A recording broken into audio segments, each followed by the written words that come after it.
Welcome to The Explainer. Today, we're diving into an absolutely wild thought experiment. We're going to map the massive technological chasm between World War II naval tactics and modern warfare. Just imagine for a second ripping a hole in time and dropping the absolute apex of 21st century military might right into the middle of one of history's most infamous surprise attacks. So instead of just walking through a standard, boring agenda today, I really want you to keep this one huge question in mind. What actually happens when the apex predators of 1941 naval warfare sail directly into the invisible buzzsaw of 2017 technology? We're going to walk chronologically through the events of December 7th, 1941, but with one massive 100,000-ton anomaly dropped right into the mix. It really shows how fundamentally the nature of war has evolved. All right, part one, an impossible battlefield. To really understand how this plays out, we've got to look at the sheer scale of the forces at play before they actually clash. When you look at the numbers here, it is just wild. On one side, you've got the 1941 Japanese strike force, this massive armada packing 6 fleet carriers and 353 aircraft, flown by literally the best pilots in the world at that time. And against them, just a single 2017 ship, the USS Gerald R. Ford, a nuclear supercarrier carrying 75 aircraft. Now, on paper, that 1941 fleet looks like an overwhelming Goliath, right? But as we're about to see, modern technology instantly flips that entire dynamic on its head. Because in modern combat, it's not about the sheer number of planes you bring, it's about what the technology inside those planes can actually do. Moving right into our second section, the radar revolution. Let's set the scene. It's 5:30 a.m. and the Japanese pilots are getting their final briefings about 230 miles north of Oahu.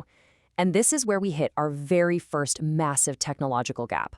Think about it. Back in 1941, the gold standard was visual spotting. You could only react to what you could physically see with your own 2 eyes. But fast forward to the 2017 standard, and you have the Ford's dual-band radar. While the Japanese are relying entirely on sight, the Ford's computers are instantly solving an invisible math equation. From over 250 miles away, it is tracking all 183 aircraft in that first wave, simultaneously. I mean, it knows their altitude, their speed, their heading. Incredibly, it's even estimating their fuel state. So the so-called surprise attack, it's completely over before a single engine is ever even heard over Oahu. That brings us to Section 3, Beyond Visual Range. By 6:45 a.m., the Ford has scrambled its F/A-18 Super Hornets, and we enter the absolute terrifying reality of modern aerial combat.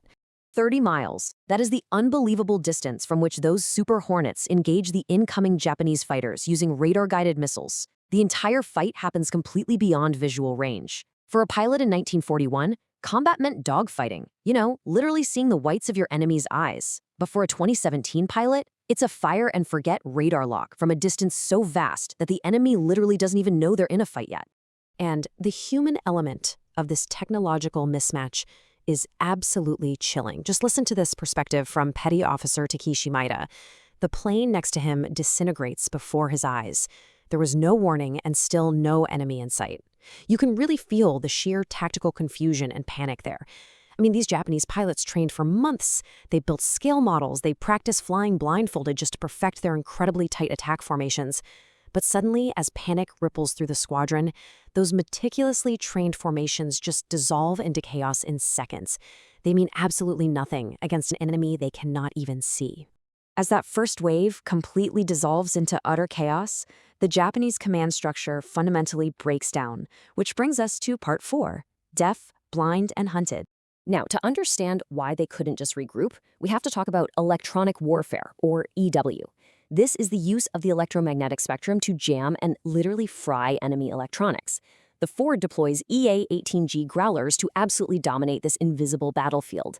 And this modern electronic warfare completely dismantles the 1941 reliance on basic unencrypted radio communications. Here is exactly how that breakdown happens. Commander Fua sees his planes exploding all around him and frantically attempts to coordinate over his radio. But the Growlers have already arrived, and they are actively jamming all frequencies. Instantly, the Japanese pilots are left entirely deaf and alone on an empty horizon. Their beautifully coordinated strike force is just stripped of its ability to communicate.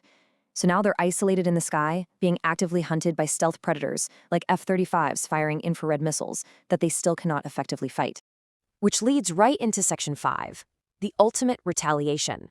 Because despite taking horrific, unseen losses between 8 a.m. and 9:45 a.m., the desperate Japanese survivors actually attempt to press on and make their close-in bombing runs. But any torpedo bomber dropping down to wave height meets a terrifying buzzsaw, 4,500 rounds per minute. This is the Phalanx CIWS, a fully automated close-in weapon system. It throws up a literal 3-mile radius wall of tungsten projectiles. And the crazy thing is, there's no manual aiming, there's no human error. If an unauthorized aircraft enters that radius, the computer system absolutely shreds it into confetti. The pacing of this utter massacre is just staggering. At 6:45 a.m., those first unseen missile strikes hit. By 8 a.m., the CWS activates at Battleship Row, which, by the way, sits completely untouched. And amazingly, because the Japanese carriers have their radars and radios completely jammed, they have absolutely no idea what's happening. They assume everything is totally fine, so they launch their second wave of 170 aircraft at 8:40 a.m., flying directly into a waiting nest of Super Hornets. By 9:45 a.m., over 140 aircraft are destroyed. The whole assault culminates in the death of the second wave's leader, Lieutenant Commander Shimasaki, who is shredded by those automated defenses 1,000 yards out before he can even strike his target. But the Ford isn't done yet. As the few surviving Japanese aircraft flee, the carrier launches a strike package of 30 Super Hornets, armed with Harpoon anti-ship missiles and 2,000-pound laser-guided bombs. The surviving Japanese captains, who, remember, only have anti-aircraft guns designed for planes flying maybe 300 miles per hour, not jets flying faster than sound, they can only frantically radio for help about missiles that literally guide themselves. But because the Growlers are still jamming them, the only people hearing their desperate warnings are the ones standing right next to them. In just 20 minutes, laser-guided weapons systematically split the Akagi in half, detonate the Kaga's aviation fuel, and sink 4 of their massive fleet carriers.